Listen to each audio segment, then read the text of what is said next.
Hello, this is Kyle Becker, and welcome to Explain America. Now, we've been following the saga of Kilmar Abrego Garcia. Now, this is the El Salvador national who was deported by the Trump administration to El Salvador. That's his home because he is from El Salvador. Now, Maryland Senator Chris Van Hollen flew to El Salvador this morning, and he had an absolutely embarrassing press conference. Watch. So I asked the vice president if I could meet with Mr. Abrego Garcia.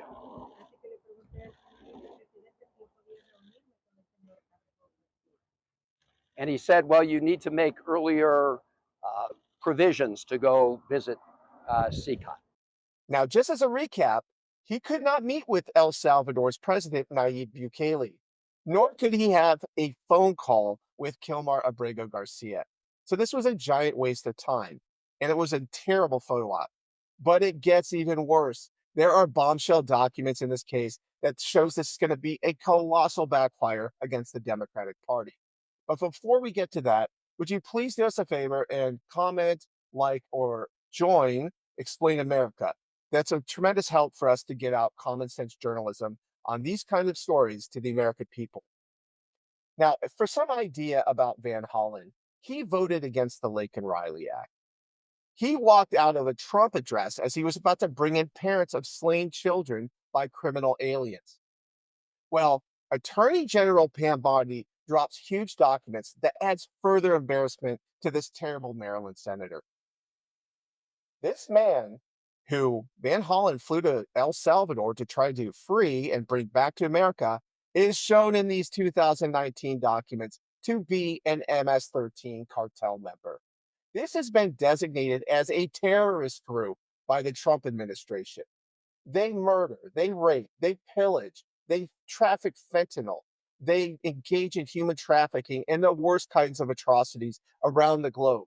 And here's Chris Van Hollen going overseas, spending US tax money to bring back this degenerate human being, this well accused criminal, and he has had his due process in the United States.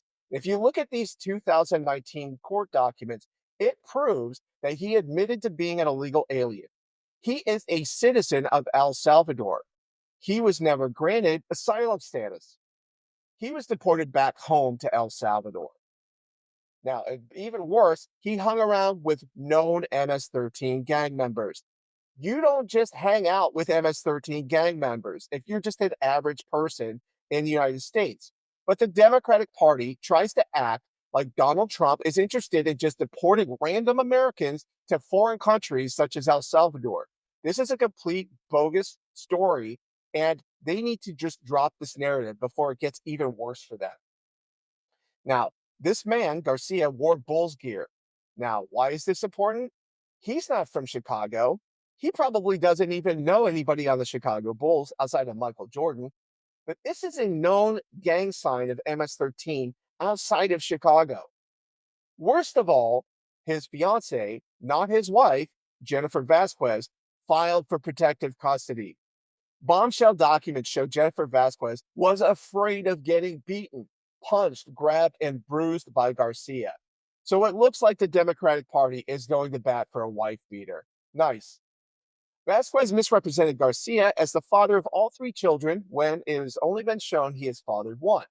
So she may have lied to the court over a protective order, and her GoFundMe now stands at over $162,000. That's because it looks like Democrats are extremely gullible. She sobbed to the media about wanting Garcia to come back to the United States, which is not his home.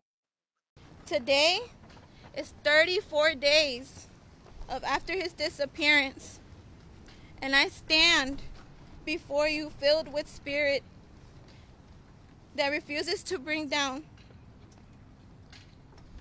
I will not stop fighting until I see my husband alive. Kilmar, if you can hear me, stay strong. God hasn't forgotten about you. Our children are asking, when would you come home? And I pray for the day I tell them the time and date that you'll return. Now, here's someone with really something to cry about. This is Patty Morin, the mother of Rachel Morin. Now, who was Rachel Morin? Well, she was a young woman who was hiking out in Maryland, minding her own business, when an El Salvador national attacked her, beat her to death by bludgeoning her head on the rocks. This is an atrocious and heartbreaking story, but Van Hollen apparently doesn't care.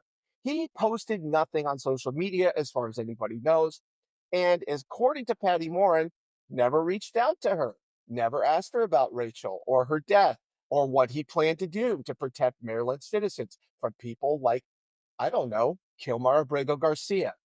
Let's watch her press conference from today at the White House. And be sure to comment about what you think about this story. Are the Democrats off base going to El Salvador and making such a huge deal out of this one MS-13 gang member going back to his home in El Salvador? What about Chris Van Hollen, who doesn't seem to care about representing his actual constituents in Maryland and protecting them from criminal aliens like MS-13 gang members? What do you think about the double standard where he can't be bothered to talk to an angel mom who lost her daughter to an illegal alien from El Salvador, couldn't show respect to them during Trump's press conference, and apparently doesn't seem to care if Americans get murdered by MS-13 gang members? Feel free to weigh in below.